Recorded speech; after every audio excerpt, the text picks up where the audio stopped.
Welcome to the National University online class.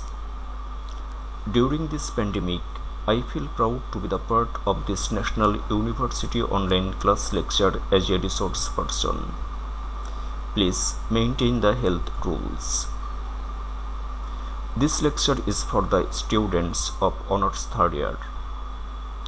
We will talk about Elizabethan and Jacobean drama, and your paper code is 231101. Now we are going to discuss the Duchess of Malfi.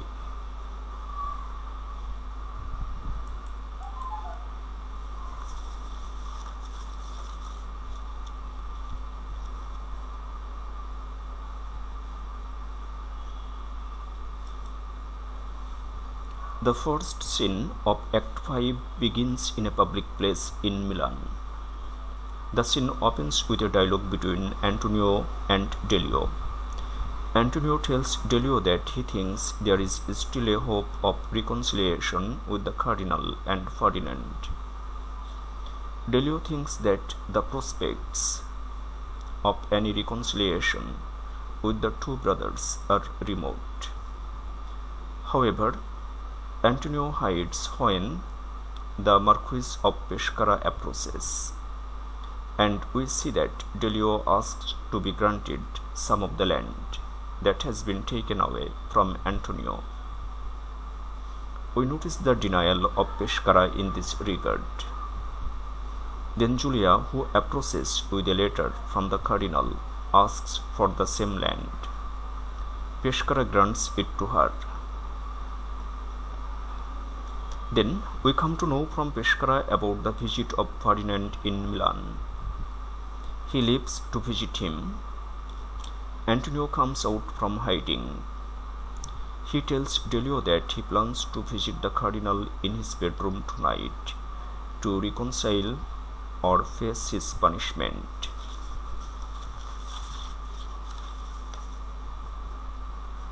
Scene 2 is set in the residence of the Cardinal and Ferdinand. We come to know about the dialogue between Pescara and the doctor. The doctor tells Pescara that Ferdinand is suffering from lycanthropia. It makes himself imagine that he is a wolf and he has been visiting graveyards at night to dig out dead bodies. He has been doing better as the doctor is treating him. But according to the doctor, there is a possibility of relapse. Ferdinand enters with the Cardinal and Count Malatesti, and Bossola enters separately. Ferdinand proceeds to attack his shadow. The doctor tries to frighten Ferdinand so that he will follow his orders. But the attempt of the doctor does not work, and we notice the departure of Ferdinand, followed by the doctor. Now Pescara wants to know from the Cardinal how Ferdinand came to this state. And the Cardinal makes up a story about Ferdinand. Everyone leaves the place, but Bossola does not leave the place. The Cardinal pretends ignorance of the death of his sister. He does not want Bossola to know that he was involved in planning the Duchess's death. However, he tells Bossola that if he finds and kills Antonio, he will give him whatever he desires.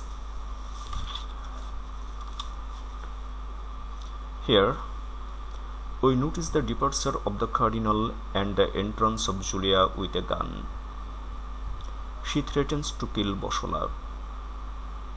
She wants to do so in order to end her obsessive love for him. However, Bossola asks her to prove her love for him by finding out what is wrong with the Cardinal, and Julia does not disagree. Bossola hides. The Cardinal comes with his servants. He says that he wants to get rid of Julia anyway. She asks him the reason that is bothering him. At first, he does not want to tell anything, but finally he confesses his involvement with the death of his sister. He realizes that he has made a mistake by disclosing the secret. He makes her promise to keep this secret. He extends a Bible to Julia. Kissing on the Bible, Julia dies immediately. However, we come to know that he has poisoned it. Boshola reveals himself. He demands his reward for killing the Duchess. The cardinal tells him he will have it if he kills Antonio, and Boshola agrees to do. After the departure of the cardinal, Boshola reveals that he will find out Antonio so that he can protect him, or he will offer to join him in avenging the murder of the Duchess. Scene 3 takes place in a fort. It is close to the spot where the Duchess of Malfi is buried. Antonio and Delio are talking about the echo that comes from the Duchess' tomb. Antonio is particularly haunted by it. However, from this scene, we come to know that Delio forbids Antonio to visit the cardinal that night, and he also advises him to be mindful of his safety. But Antonio wants to go. Antonio says that he would rather die than continue to live in this way.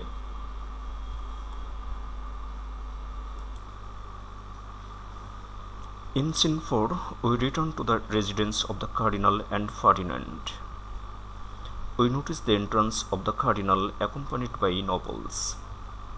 He urges them not to attend Ferdinand tonight, because having people around makes him bad. In reality, he simply wants to ensure that no one is around when he gets rid of Julia's body. However, he tells them to ignore any extreme sounds or cries they might hear. They promise that they will not go to Ferdinand.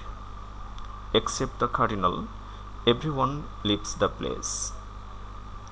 Then we come to know about his plan to kill Boshola as soon as Boshola has killed Antonio and removed Julia's body.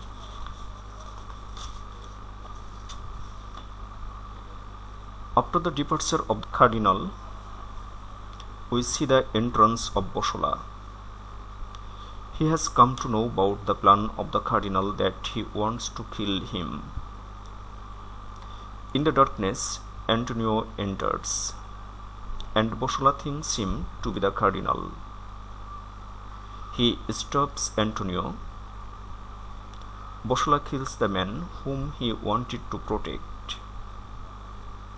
Before Antonio dies, Boshola informs him of the murder of the Duchess and the two children. After the death of Antonio, we come to know about the promise of Boshola that he wants to avenge himself by killing the cardinal. Scene 5, which is the final scene of the play, is set in a different chamber in the same Milan residence. The scene opens with the entrance of the cardinal. He carries a book, and the book contains the description of the fire of hell. His focus is short-lived. However, as he feels the burden of his guilty moral sense, he has seen a figure armed with a rake, ready to attack him. Daniel de Boshola enters. A servant who is carrying Antonio's body also enters. Boshola threatens the cardinal and he calls for help. But we see that nobody comes to help him, because the cardinal ordered everyone not to come, even they hear any shouting. Bossula kills the servant and then stops the cardinal twice. Ferdinand enters in a fit of insanity. He also stops the cardinal and Bossula. On the other hand, Bossula kills Ferdinand. However, the scene ends with the deaths of the cardinal and Bossula. We notice the entrance of Delio together with the son of Antonio, and he sadly contemplates the tragedy.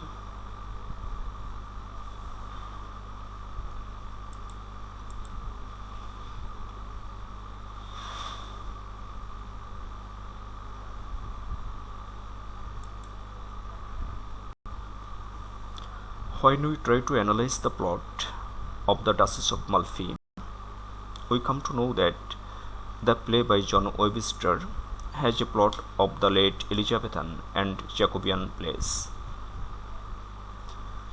Though Webster shows his skill in the construction of the play, it has some obvious faults. The play does not obey the three unities. We come to know about a subplot in the play,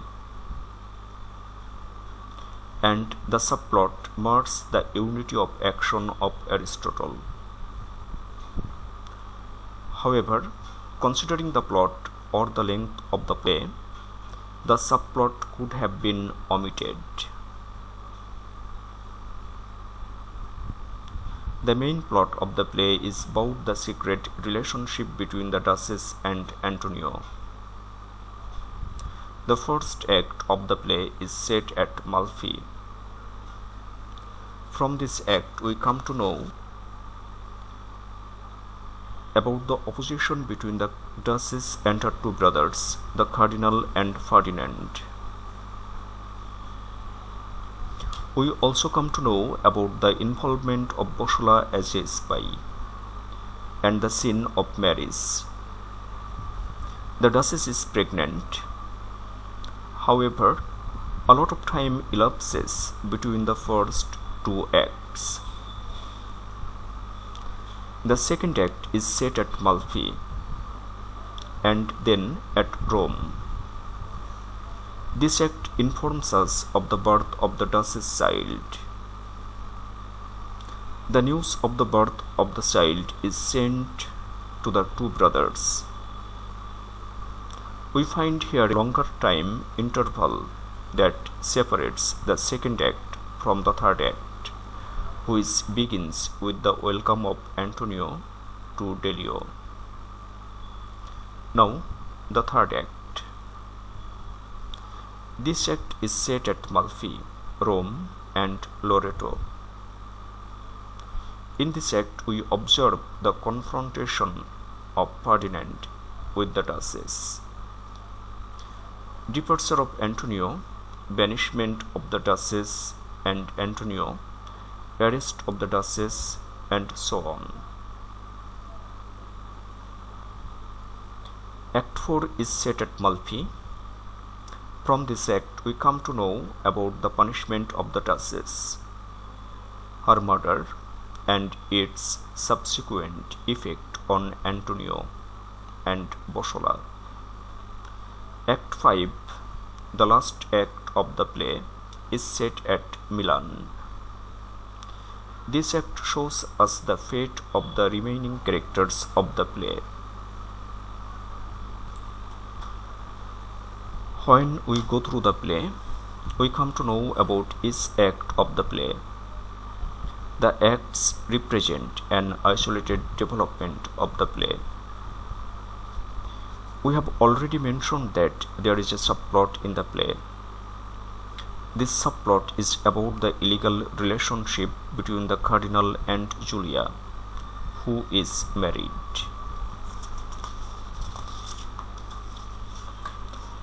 The appearance of Julia in the play is short. In the play, we find her only in 3 occasions. In scene 4 of the second act, we discover her with the cardinal. Then, we notice her appearance again. We discover her with a letter from the cardinal to the Marquis of Pescara to have the property of Antonio. Then in the second scene of Act 5, we see her with Bossola. Here, she tries to know the secret from the cardinal, and finally, she dies. Probably, Webster uses the subplot to draw a contrast and resemblance between the Duchess' behavior and Julia's behavior. However, considering the role in the play, the subplot can be removed from the play.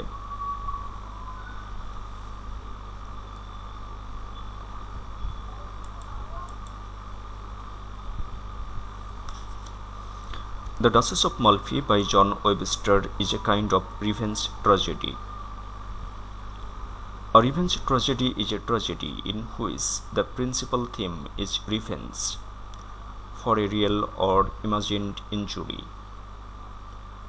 The term revenge tragedy came from the Senecan tradition of making revenge the motive force for the action that leads to the tragedy. In a revenge tragedy, revenge is not taken as a wild kind of justice, but revenge is taken as sacred duty that may not be neglected. In the Elizabethan and Jacobean eras, it was a favorite form of English tragedy. The term revenge tragedy was first introduced in 1902. Seneca, a Latin playwright, is considered to be the one who established this type of play. The revenge tradition was brought to English drama by Thomas Kyd, and the Spanish tragedy is a play in the revenge tradition by Thomas Kyd.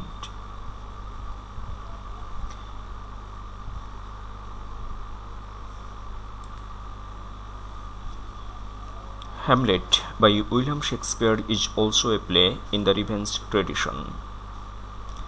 In the Senecan tragedies, we find the emphasis on horrors and violence.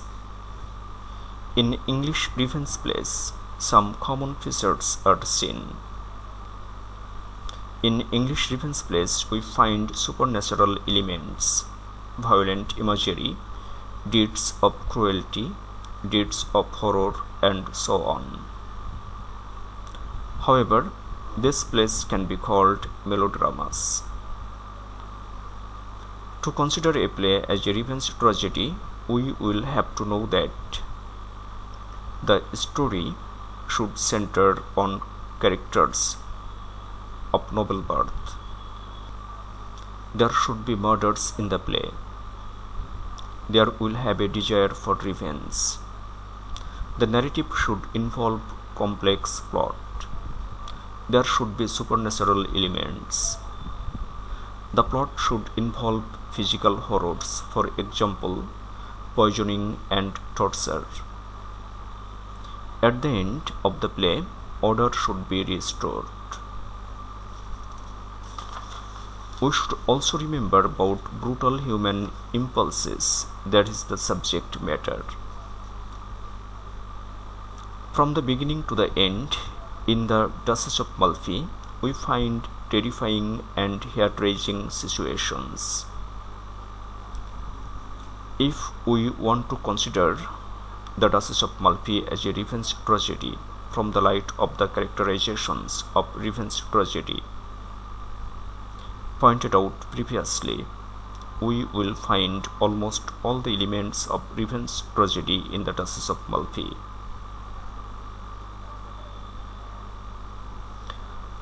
We find many elements of horrors in the Duchess of Malfi.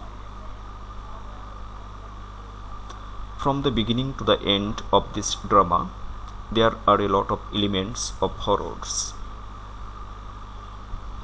If we go through Act 4 and Act 5 of the play, an abundance of them can be found. However, melodramatic episodes are seen earlier too.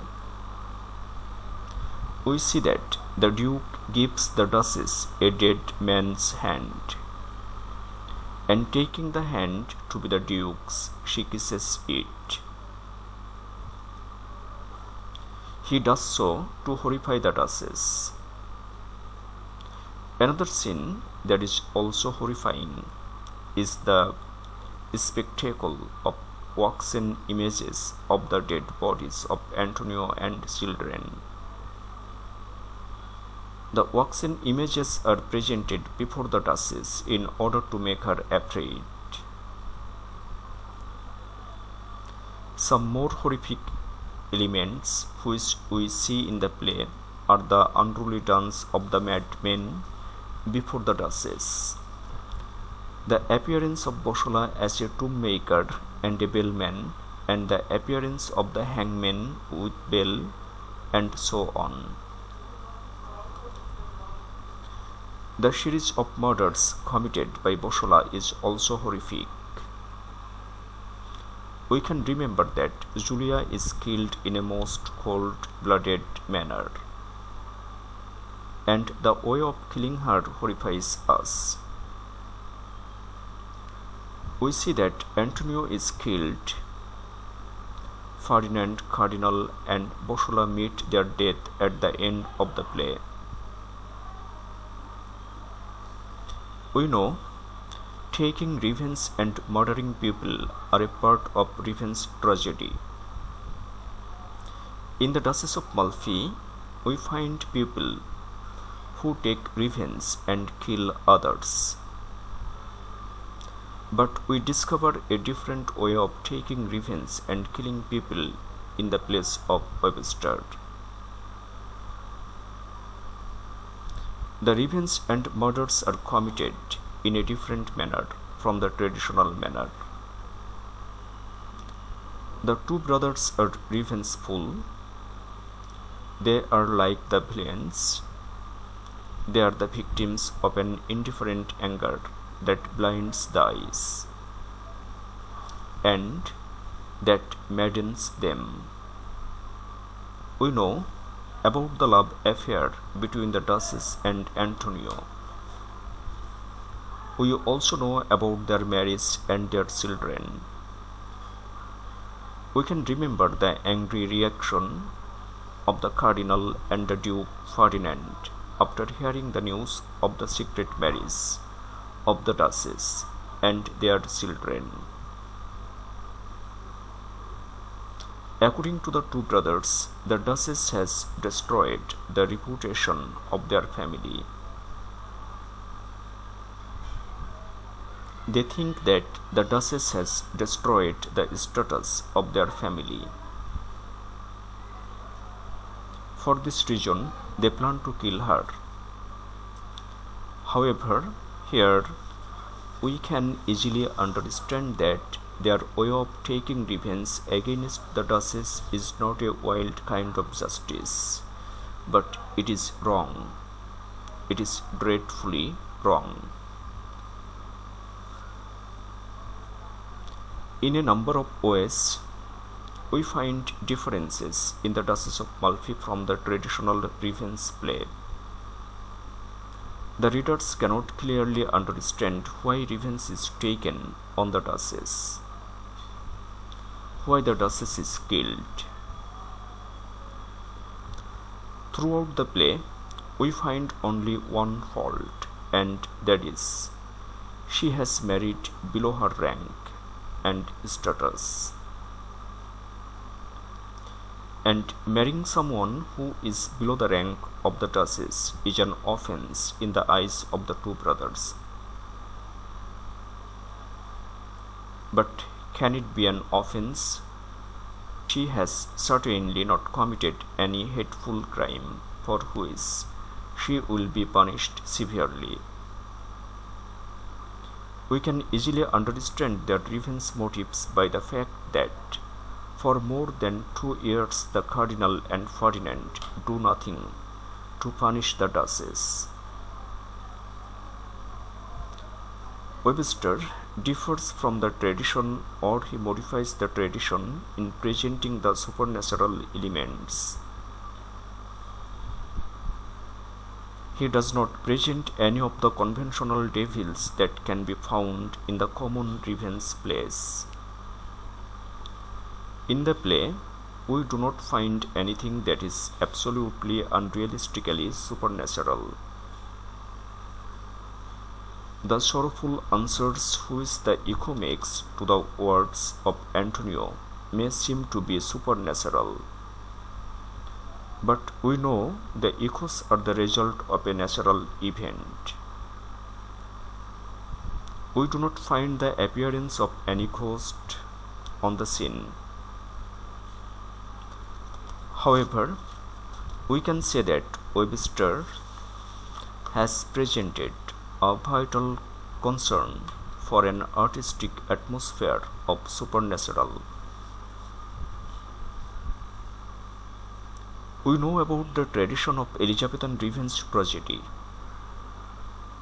The tradition of Elizabethan revenge tragedy is to present madness on the stage. In this play, we see madness of some madmen. However, some psychological interest is also present in it. The Duke wants to torture the Duchess with the intention to make her mad. But the Duchess does not become mad. Here, it is ironical that the Duke becomes mad. However, the madness of the Duke has a great significance. However, following the tradition of revenge tragedy, Webster wrote the play The Duchess of Malfi. But we see that he has modified some of the aspects of the play, and it makes the play unique.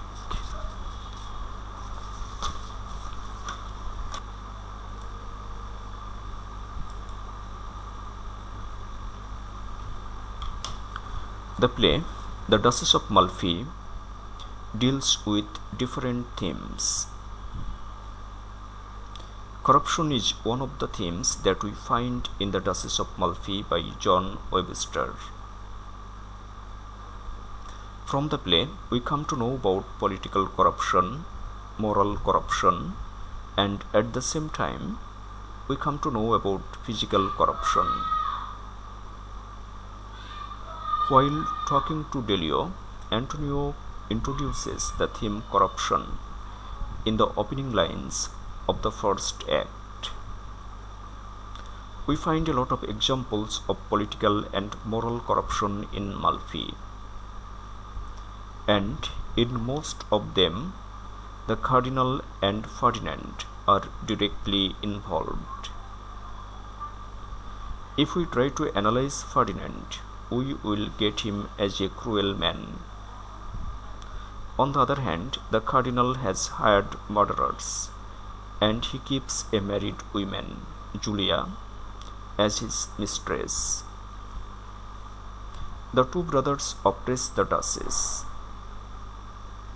They forbid her to remarry, and they have desire for her wealth. Corruption is not confined to the Cardinal and Ferdinand. Daniel de Beausola, an important character in the play, is also corrupted. He works as a spy in the Duchess' palace. He reveals the secrets of the Duchess to the two brothers, and in this way, he carries out the killing of the Duchess, her children, and her maid.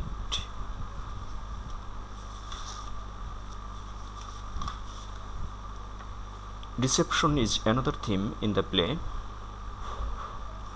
Almost all the major characters in the play are dishonest. We know that the Cardinal, Ferdinand, and Daniel de Beausoleil are dishonest. They present a false notion of themselves. It can be said that deception seems a part of their nature. There are some characters who are honest. They are the Duchess of Malfi, Antonio, and Delio.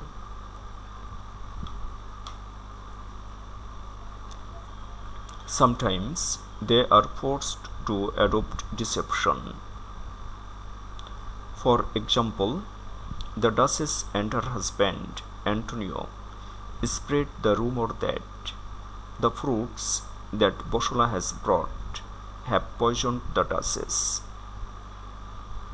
The Duchess fabricates an allegation of theft against Antonio so that she can divert the attention of others from the childbirth of the Duchess. We know that Beausoleil tells the Duchess to make a fake long journey to Loreto so that she can conceal her flight to Ancona, and she readily agrees.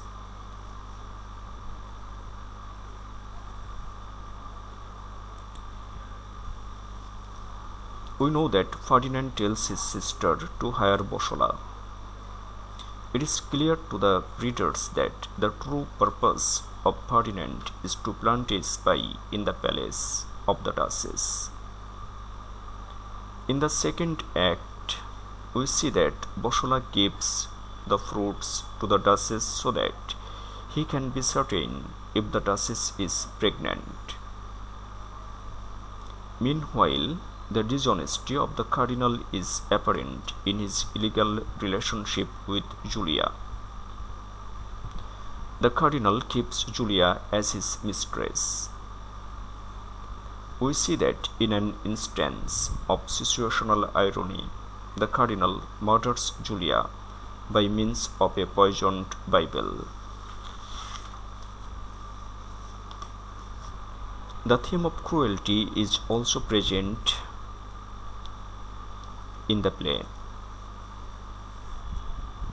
We can mention Ferdinand in this regard. We find some scenes in the play that introduce us with the cruelty of Ferdinand. In scene 5 of the second act, we come to know about the volcanic rage of Ferdinand at his sister. For example, Ferdinand wishes he could bake the bodies of the Duchess and her lover.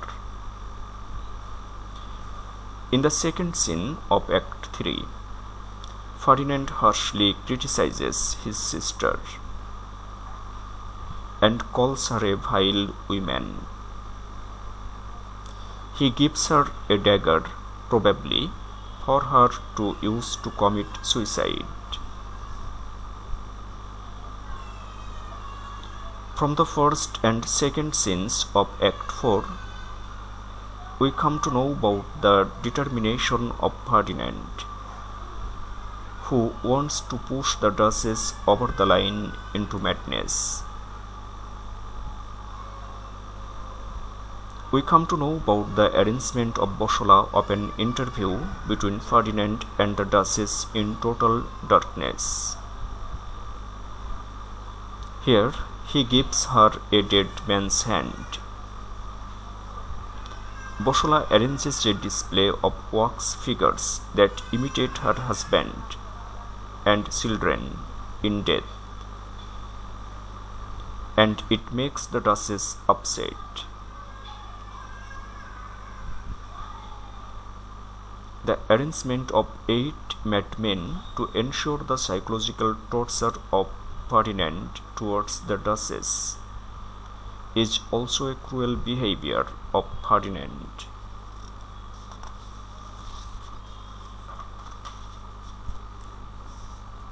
The Cardinal and Boshola also exhibit cruelty as well. The cardinal has no hesitation to oppress the Duchess. He has no hesitation in poisoning Julia. On the other hand, Boshola carries out the orders of Ferdinand. It includes the murder of the Duchess and her children.